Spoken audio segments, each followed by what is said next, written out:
ఐపీఎల్లో ఇప్పటివరకు ఒక్కసారి కూడా టైటిల్ గెలవని జట్టులో ఒకటిగా ఉన్న జట్టు రాయల్ ఛాలెంజర్స్ బెంగళూరు.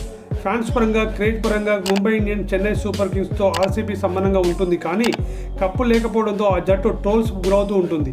అయితే ఈసారి మాత్రం ఆ జట్టు అదిరే ప్రదర్శన చేస్తుంది. ఐపీఎల్ 2025 మెగా మేళానికి ముందు జట్టును ప్రక్షాళన చేసిన ఆర్సీబీ మేనేజ్మెంట్ పక్కా ప్లానింగ్తో ఆటగాళ్లను తీసుకుంది. అందుకు సంబంధించి సత్ఫలితాలను అందుకుంటుంది. ప్రస్తుత సీజన్లో 10 మ్యాచ్లు ఆడిన ఆర్సీబీ 7 విజయాలు సాధించింది. మరొక మ్యాచ్లో ఆ జట్టు విజయం సాధిస్తే దాదాపు ప్లే ఆఫ్స్ చేరినట్లే. ప్రస్తుతం పాయింట్ల టేబుల్లో ముంబై ఇండియన్స్ అగ్రస్థానంలో ఉంది. ఆ తర్వాత గుజరాత్ టైటన్స్ నిలిచింది. ఈ నేపథ్యంలో ఐపీఎల్ 2025 విజేతగా ఎవరు నిలుస్తారనే విషయంపై టీమిండియా క్రికెట్ దిగ్గజం సునీల్ గవాస్కర్ అంచనా వేశారు. ఇప్పటివరకు ఒకసారి కూడా టైటిల్ గెలవని ఆర్సీబీ ఈసారి విజేతగా నిలిచే అవకాశాలు పుష్కలంగా ఉన్నాయని జోసెన్ చెప్పారు. ఐపీఎల్ 2025లో రాయల్ ఛాలెంజర్స్ బెంగళూరు జట్టు అద్భుతంగా రాణిస్తుంది. ఆ జట్టు batting, bowling, fielding super. Mumbai Indians team కూడా మంచి ప్రదర్శన చేస్తుంది. కానీ వాళ్ళు చివరి వరకు ఈ జోరును కొనసాగిస్తారా లేదా అన్నది తేలాల్సి ఉంది. ఆ జట్టు ప్రదర్శనను ఇప్పుడే అంచనా వేయలేం.